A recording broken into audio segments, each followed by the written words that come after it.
need to know everything. Who and the what and the where, I need everything. Trust me, I hear what you're saying, but act like it's new what you're telling me. All right, hey, schedule's out day. Yeah. Season's closer than ever. Welcome, everybody. We've got State of the Pels for you.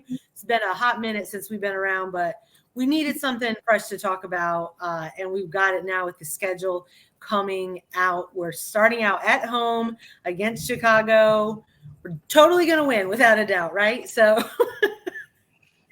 no, I'm so excited about it. I know, fingers crossed. But I'm so excited. Something about seeing the schedule really puts it into reality that, oh my God, the season's almost here. We know what day they're starting, and you can start figuring out what games you want to go to and where you're going to watch and what the big games are and all that. So I'm excited about the first game. I'm excited it's at home.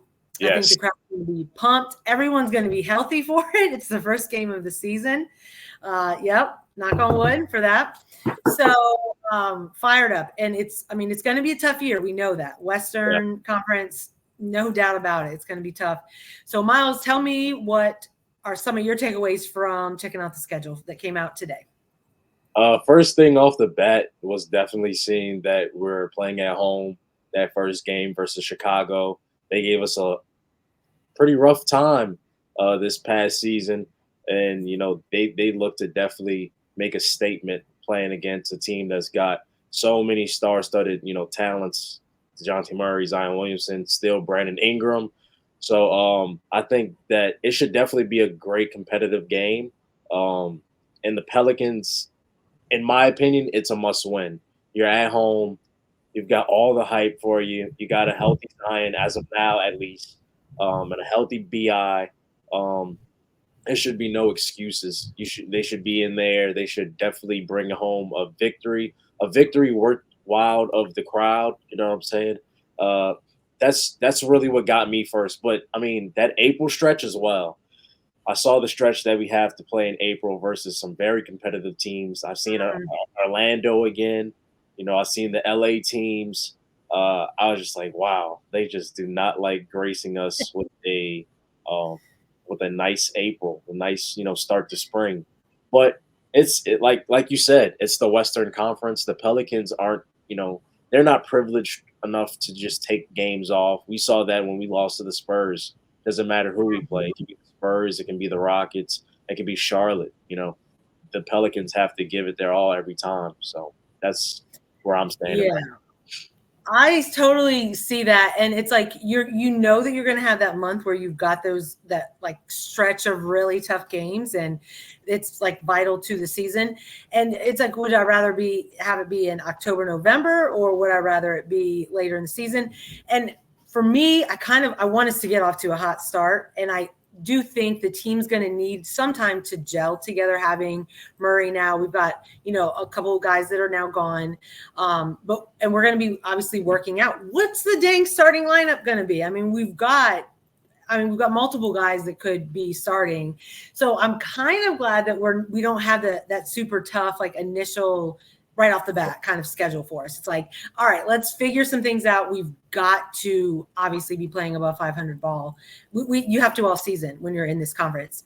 So a little part of me is happy about that. I'm like, all right, let's just use our talent and our health and figure out the rotations and all right off the bat and get some wins where it's not the toughest stretch that we're going to have.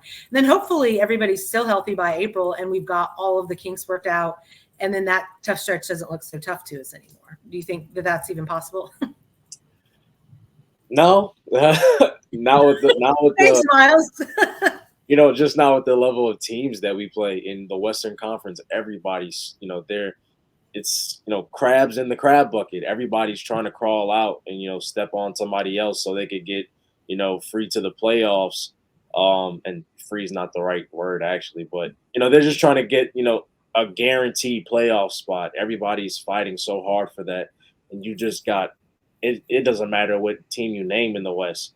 You could be playing Victor Wembanyama, but you're just like, wow, the Spurs are good now.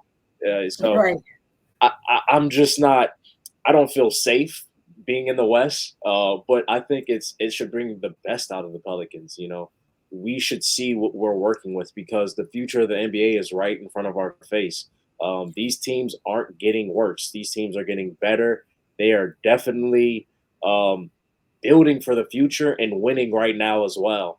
So I think the Pelicans should definitely, get on board with being a organization that moves in that way, in that manner.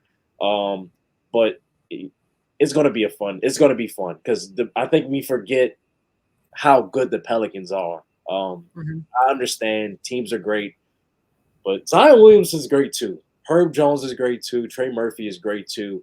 And I'm hoping to see a rejuvenized DeJounte Murray be great again.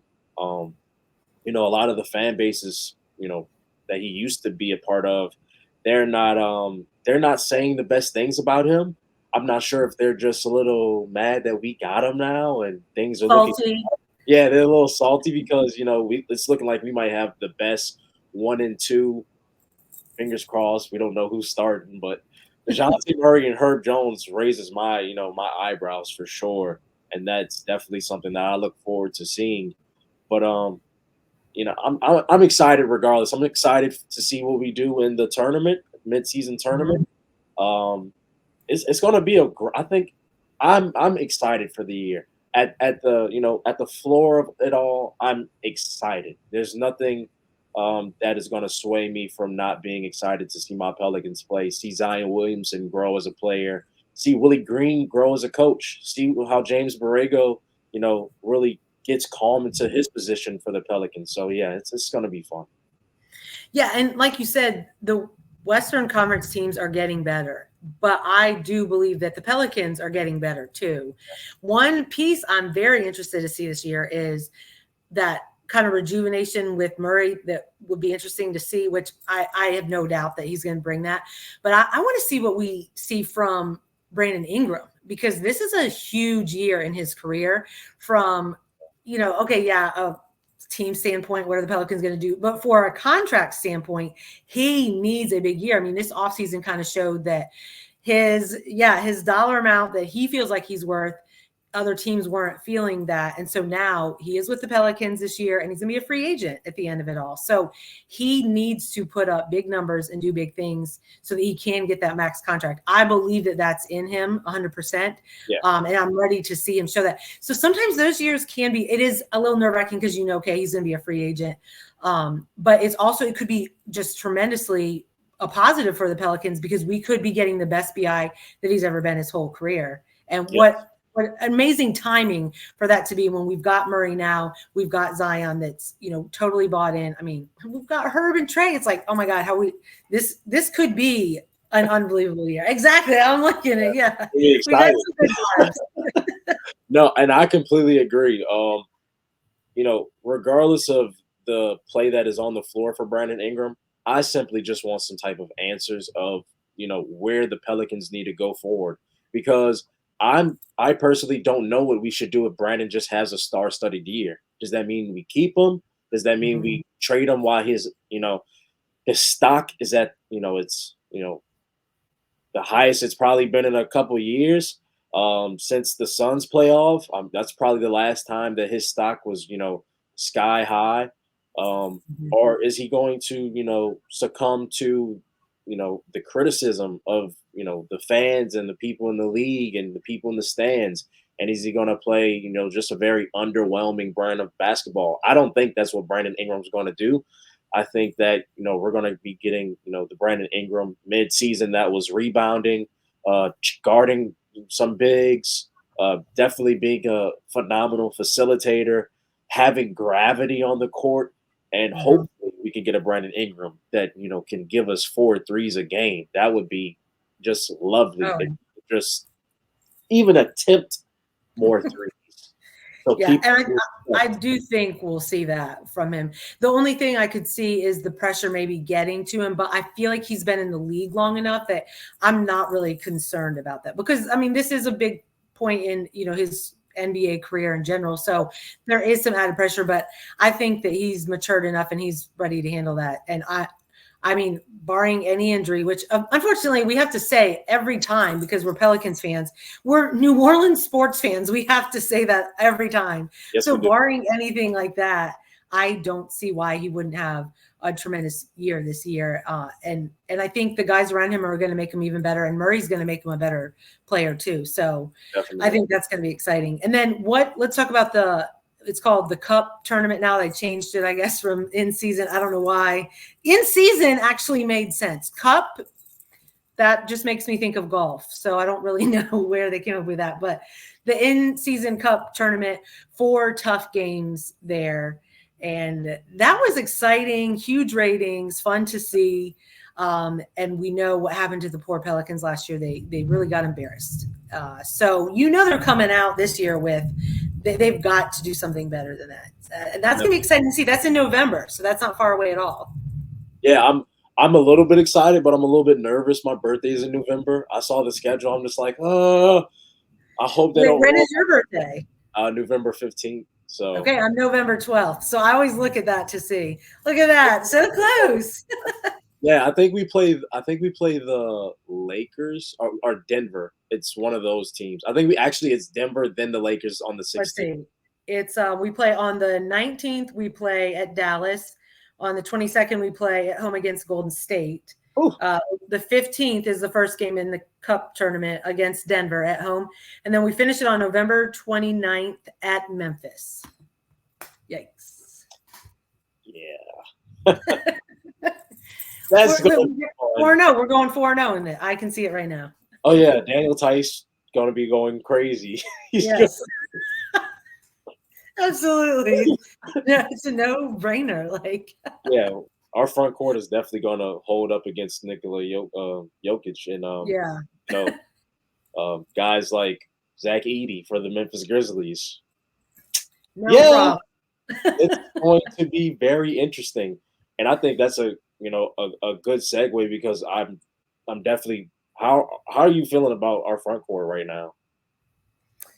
Yeah, I need I need to see it. I need to see it. I'm so unsure right now. I'm like, I feel like it could go either way at this point, and I want to be optimistic because I'm emotionally invested in this team. So I'm hoping for all the good things.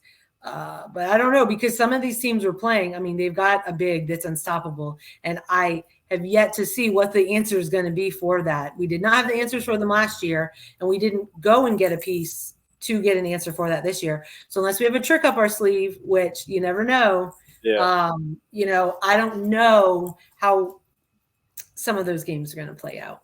Yeah, we had a fantastic center in JV, and even with him, it was very, very hard. Now you're hoping for a rookie that just played basketball like a couple years ago, hoping for a vet that doesn't have the greatest size, but he's still a good center, but doesn't have great size. And you're looking for a guy that's just sort of getting acclimated with the NBA speed and understanding how the game moves. And Karlo, which I'm excited for Karlo. I'm excited for Missi. I wouldn't say excited, but I know what I'm getting out of Daniel Tice, and I'm just curious on how that works. I'm curious on how many minutes Zion gets at the 5.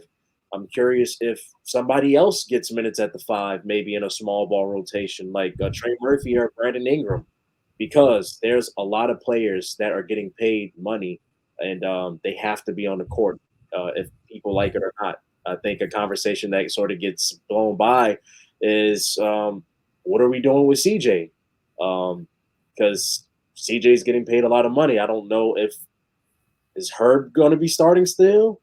Is CJ taking that spot? I don't know what's going on because DeJounte Murray has to start. So we know he's starting. But also it's like CJ, he's making $30 million a year.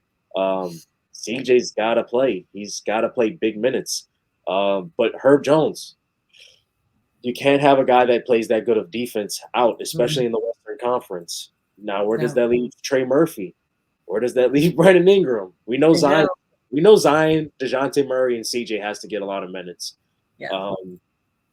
It's a lot going on. So definitely they're throwing a lot of curveballs at us, and it should make the best out of us before we get into these stretches.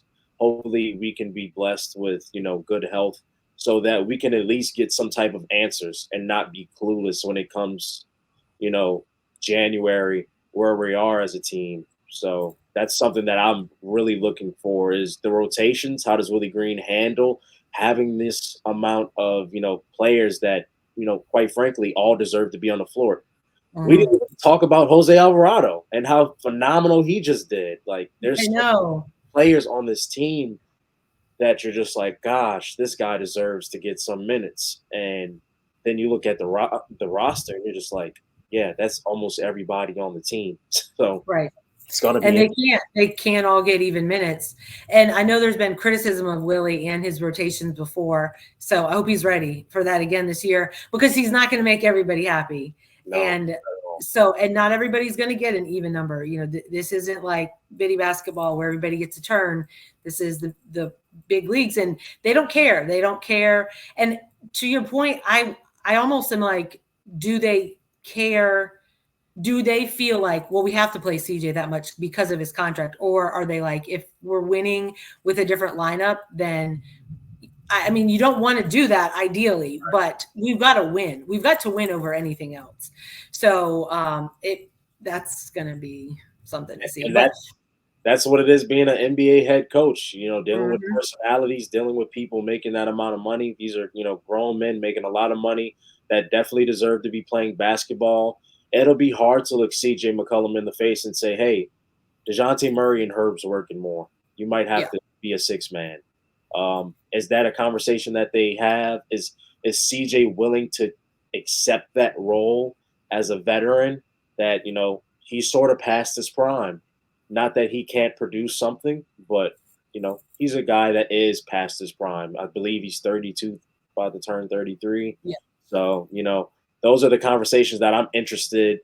I know I won't hear them directly, probably, but when we see the who's on the floor, is there going to be like, oh, they definitely had that conversation that CJ's going to be, off the bench, or CJ starting but not getting as many minutes, things Mhm. of that Yeah. nature. So, Yeah. Yeah. It's sort of like senior night when they put all the seniors in, they let them play like 2 minutes and then they pull all the ones out that really they didn't want out there. Like, are we going to be doing that this year with yeah, CJ? And I mean, it takes great maturity and it takes putting your pride completely down to say, yes, I recognize. And this is only, I'm saying if the other lineups are working better, but right, to say, yeah, I'll have it. I'll be the sixth man. Because I want this team to succeed over my ego. And right, obviously, I mean, we don't know what CJ's mindset is on that. And I understand it takes a tremendous amount to agree to say, I'm making this kind of money. Have been this kind of player, but yeah, I'm past my prime. So I'm going to sort of pass the torch. Oh, that's tough to do. So, but we'll see what happens with it. But to wrap us up here, I want to ask you, and I'll answer too, is there a specific game that you're looking forward to the most, or that a game that you're like, I'm going to this game 100%. I don't care how much the tickets are. Mm, that's a great question. Honestly, it'll probably be between a toss up of the Memphis Grizzlies and the Los Angeles Lakers, because I would just love for what John Morant did us last year, just coming back off of injury or whatever he was dealing with at the time, and just smoking us. Game winner. 2 games in a row. Yeah, that's just unacceptable. And I know he's coming. This year is going to be if he's healthy, and God forbid any crazy thing happens and outside off the court, you know. But if he's healthy and the Memphis Grizzlies are rolling, they are going to be a problem for the New Orleans Pelicans. And I would love to see how we combat that squad that they have. That's a young squad. They're still figuring things out. And I think that is just be a good matchup because I believe that that's the future of the NBA. Teams like Memphis Grizzlies, the Timberwolves, that's another team I'd probably say. But yeah, I would say between Memphis or Lakers because I know LeBron's sort of at his end. Try to see LeBron as much as I can. Mhm. And John Morant is just electric. Yeah. That team has a lot of electric players. That's going to be a fun team to watch. And of course, Anthony Edwards. I can't leave that out because, I mean, Anthony Edwards is the future of the NBA, honestly. So Yeah. Yeah, those are games that I would Yeah. definitely drop some money on to, go see. Because quite frankly, those teams are teams that we'll be seeing a lot in the future. And I'd like to say, like, hey, I was there in 2024 seeing these, great young players before they I mean, some of them are reaching their prime, but I think all of them are like probably a year, maybe a year and a half out from like truly being in their prime. So those would be games I'd definitely love to see. How about yourself? Yeah. I mean, I really am looking forward to us playing OKC Mm. again. Oh, I Like, can't believe I I forgot. know. I can't wait to see that and what we do differently. I mean, we are going to want to Yeah. win that game so bad. So I'm interested to see because they are a force to be reckoned with. I mean, they're going to make a deep run this year. I don't see how they won't. So I'm really excited for that matchup.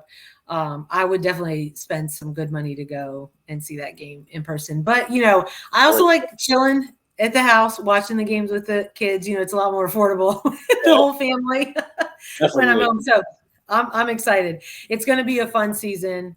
And I know you and I, we're going to be getting together a lot more with Oh, content coming yeah. up. Yeah. It's going to be a So lot of things to talk about.